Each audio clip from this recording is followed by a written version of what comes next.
샬롬, 애들아, 안녕. 잘 지내고 있니? 코로나 상황이 심각해져서 오늘도 인터넷으로 말씀을 나누려고 해. 나는 마이크를 잃어버렸나 봐. 집을 아무리 뒤져봐도 안 보임. 오늘은 그냥 이렇게 TTS 기능을 활용해서 말씀을 나누려고 해. 오늘 우리가 읽을 성경 말씀은 마태복음 1장 1에서 17절 말씀이야. 먼저 가서 호다닥 읽고 오렴. 이렇게 말하면 너희들이 안 읽을 것 같아. 그냥 내가 읽을게. 아브라함과 다윗의 자손 예수 그리스도의 계보라. 아브라함이 이삭을 낳고 이삭은 야곱을 낳고 야곱은 유다와 그의 형제들을 낳고 유다는 다말에게서 베레스와 세라를 낳고 베레스는 헤스론을 낳고 헤스론은 람을 낳고 람은 아미나답을 낳고 아미나답은 나손을 낳고 나손은 살몬을 낳고 살몬은 라합에게서 보아스를 낳고 보아스는 루색에서 오벳을 낳고 오벳은 이새를 낳고 이새는 다윗 왕을 낳으니라. 다윗은 우리아의 아내에게서 솔로몬을 낳고 솔로몬은 르호보암을 낳고 르호보암은 아비야를 낳고 아비야는 아사를 낳고 아사는 여호사밧을 낳고 여호사밧은 요람을 낳고 요람은 우시야를 낳고 우시야는 요담을 낳고 요담은 아하스를 낳고 아하스는 히스기야를 낳고 히스기야는 므낫세를 낳고 므낫세는 아몬을 낳고 아몬은 요시야를 낳고 바벨론으로 사로잡혀갈 때에 요시야는 여고냐와 그의 형제들을 낳으니라.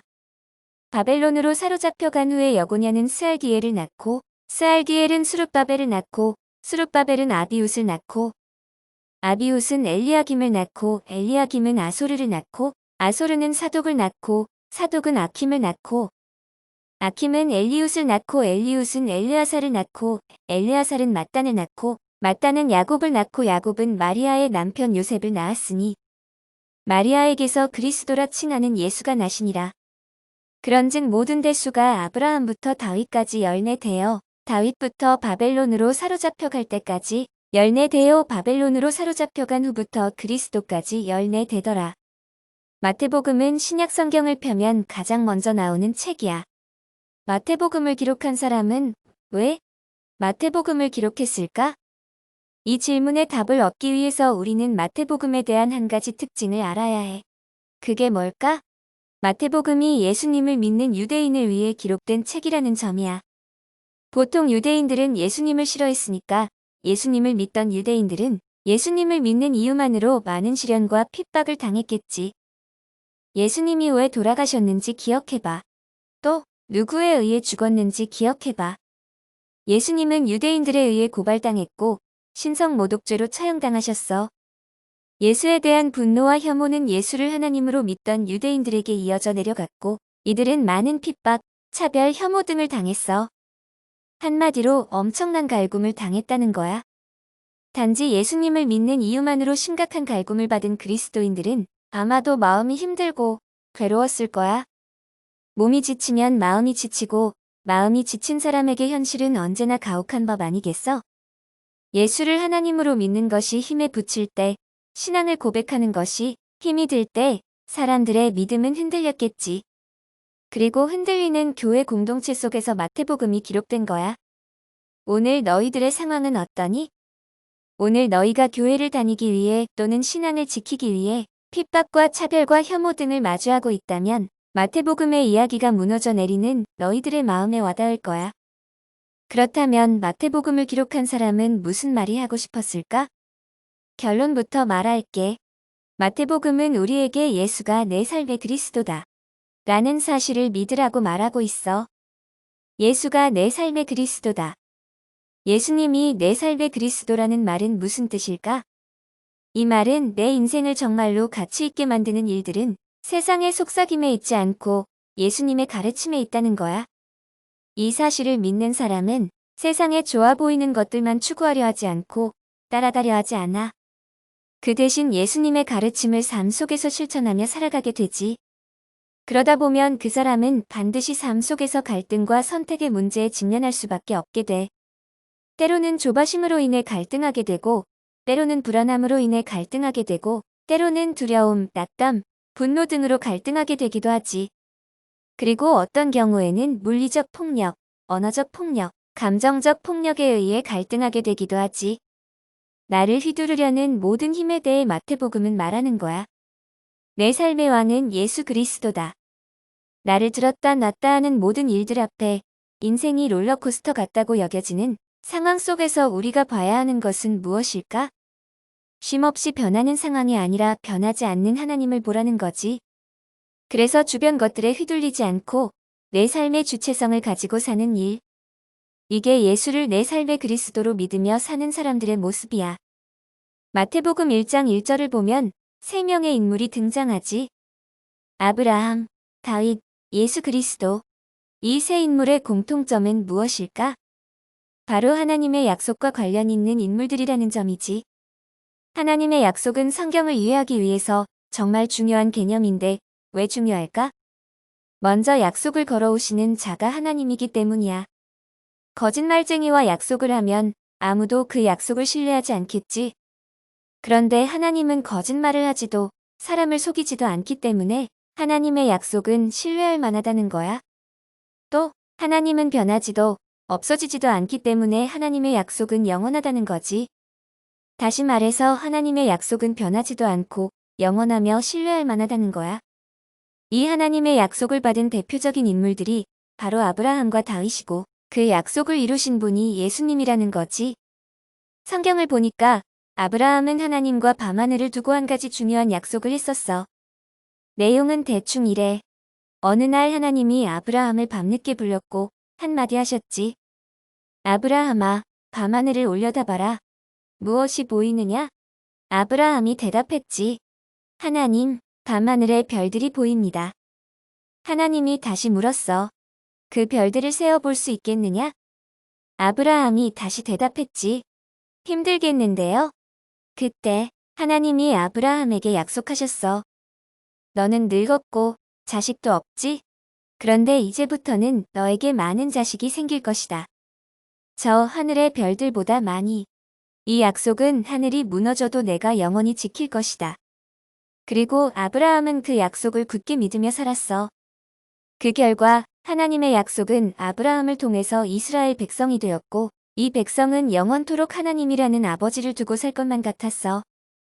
또 성경을 보면 하나님이 기도하는 다윗에게 중요한 약속을 하는 장면이 나와. 내용은 이래. 다윗이 왕으로서 승승장구하며 지냈을 때야. 자신은 호화로운 왕궁에서 지내고 있는데 하나님의 법궤는 텐트 속에 있으니까 다윗은 마음이 불편했어. 그래서 다윗이 하나님을 위해 집을 짓겠다고 하자. 하나님이 다윗에게 땡큐 데이비드. 그러나 지금은 때가 아니다라고 대답하셨어. 그리고는 다윗에게 기특해. 다윗아, 앞으로 내 나라가 망하지 않고 영원할 거라고 내가 약속을 하마. 영원히 망하지 않는 나라. 하나님이 보호하시는 나라. 이스라엘 백성들은 하나님이 다윗에게 하신 약속을 굳게 믿었고 그들의 나라가 망하지 않을 거라 여겼어. 하나님은 아브라함과 다윗에게 내 백성과 내 나라는 영원히 망하지 않을 것이다. 라고 약속을 했어. 그런데 말이야, 12절을 좀 보겠니? 12절을 통해 알 수 있는 사실은 무엇일까? 이스라엘 나라가 망했다는 사실을 알 수 있어.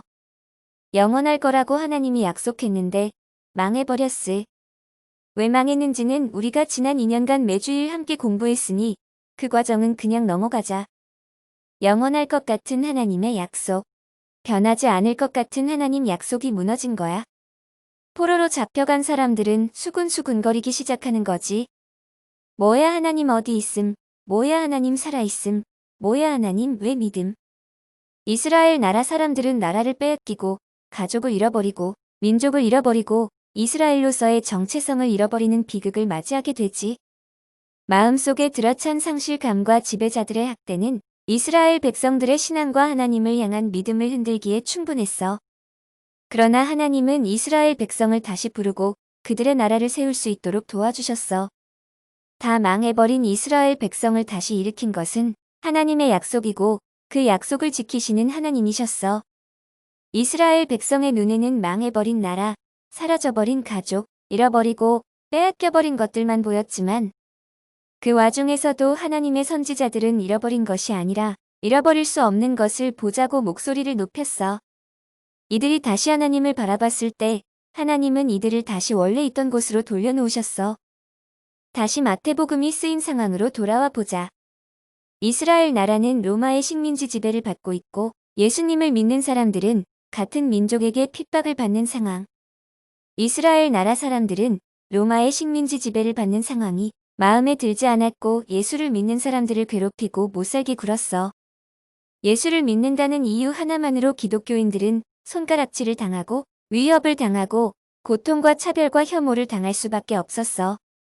역사는 하나님의 뜻대로 전진하지만 인간은 같은 실수를 반복하는 걸까? 사람들은 또다시 수근수근하기 시작했어. 뭐야, 예수님. 그냥 사람 아님 뭐야, 예수님. 사실 죽은 거 아님 뭐야, 예수님 왜 믿어야. 사람들은 지나친 핍박과 고난 속에 몸과 마음이 지쳐버렸어. 몸이 무너지면 마음이 무너지고 마음이 무너지면 신앙은 설 자리가 없는 걸까? 교회 공동체가 흔들리기 시작했어. 바로 그때 마태복음은 우리에게 한마디 하는 거야.